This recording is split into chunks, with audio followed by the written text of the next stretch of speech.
विषय व्यवसाय अध्ययन, अध्याय 1 प्रबंध की प्रकृति एवं महत्व, भाग 3 में।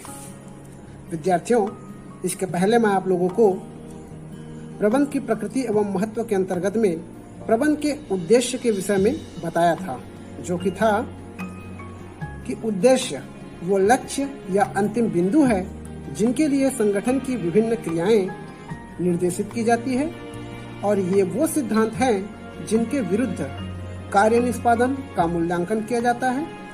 किसी संगठन में प्रबंध के उद्देश्यों को मुख्य 3 वर्गों में वर्गीकृत किया गया है, जो कि क्रमशः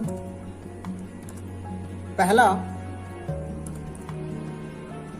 संगठनात्मक उद्देश्य, दूसरा सामाजिक उद्देश्य और तीसरा व्यक्तिगत उद्देश्य था। सामाजिक उद्देश्य के बारे में आज हम चर्चा करेंगे। सामाजिक उद्देश्य,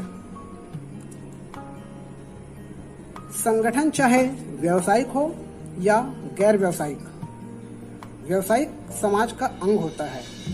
वे समाज के साधनों का प्रयोग करके अपनी आय अर्जित करते हैं, इसीलिए उन्हें समाज के लिए भी कुछ न कुछ अवश्य करना चाहिए। संगठनों के मुख्य सामाजिक उद्देश्य कुछ इस प्रकार हैं।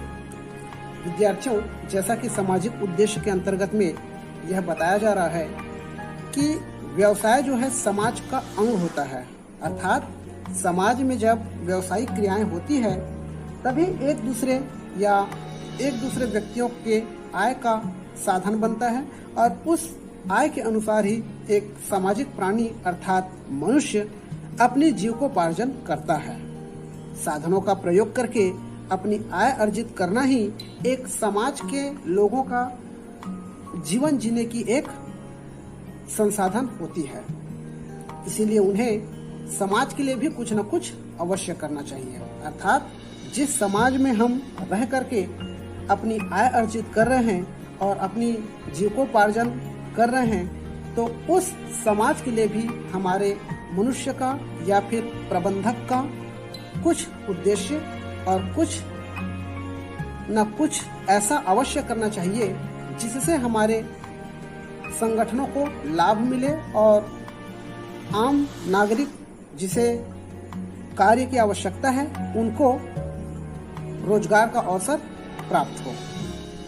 तो विद्यार्थियों, इस उद्देश्य के अंतर्गत कुछ निम्नलिखित बिंदु है जिनके बारे में हम चर्चा करेंगे।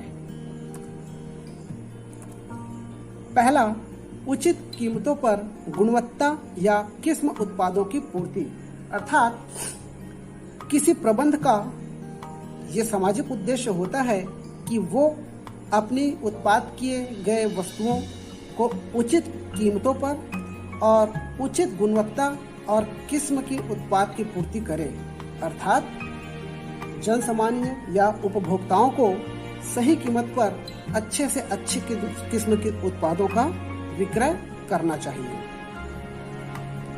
दूसरा, आधारभूत सुविधाएं जैसे विद्यालय, अस्पताल, शिशु गृह आदि उपलब्ध कराना। किसी संगठन में एक प्रबंधक का यह भी सामाजिक उद्देश्य होता है कि हमारे आसपास, हमारे व्यावसायिक क्षेत्र के आसपास कुछ मूलभूत सुविधाएं जैसे विद्यालय, अस्पताल और शिशु गृह आदि का उपलब्ध कराया जाना चाहिए। इसका फायदा ये होगा कि हमारे समाज के लोग शिक्षित होंगे और अस्पताल के माध्यम से हमारे समाज के लोग स्वस्थ रहेंगे। और शिशु गृह इसलिए कहा जा रहा है ताकि जो छोटे बच्चे हैं वो अपने आसपास के माहौल को देख करके भविष्य के लिए कुछ सीख सके और अपनी जीविका उपार्जन कर सके। तीसरा, जीवन स्तर के सुधार में योगदान। किसी प्रबंध में एक प्रबंधक का सामाजिक उद्देश्य यह भी होता है कि जीवन स्तर में सुधार में योगदान देना, अर्थात व्यवसायिक क्षेत्र के आसपास के जीवन स्तर में सुधार करने के लिए उनकी ओर से योगदान देने से तात्पर्य यह है कि व्यक्ति अपने व्यवसायिक क्षेत्र में जो बेरोजगार या पढ़े लिखे लोग हैं जिनको रोजगार की प्राप्ति नहीं हुई है, उनको प्रशिक्षण प्रदान करके अपने कार्य में शामिल करना या उनके जीवन के स्तर में सुधार करने के लिए उन्हें मूलभूत आवश्यकताएं जैसे रोटी, कपड़ा, मकान इत्यादि को खरीद सकने और अपने जीवन में उपयोग करने योग्य बनाना।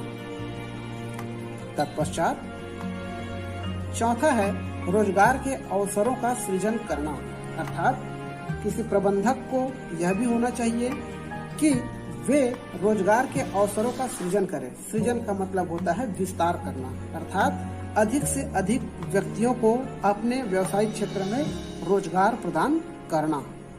और सामाजिक उद्देश्य के अंतर्गत अंतिम इनका उद्देश्य है समाज के कमजोर वर्ग को रोजगार का अवसर प्रदान करना, अर्थात जो कार्य करने योग्य हैं या कम योग्य हैं उसे सबल और प्रशिक्षित करके रोजगार का अवसर प्रदान करने का कार्य भी या प्रबंधक का उद्देश्य होता है। तब के लिए धन्यवाद।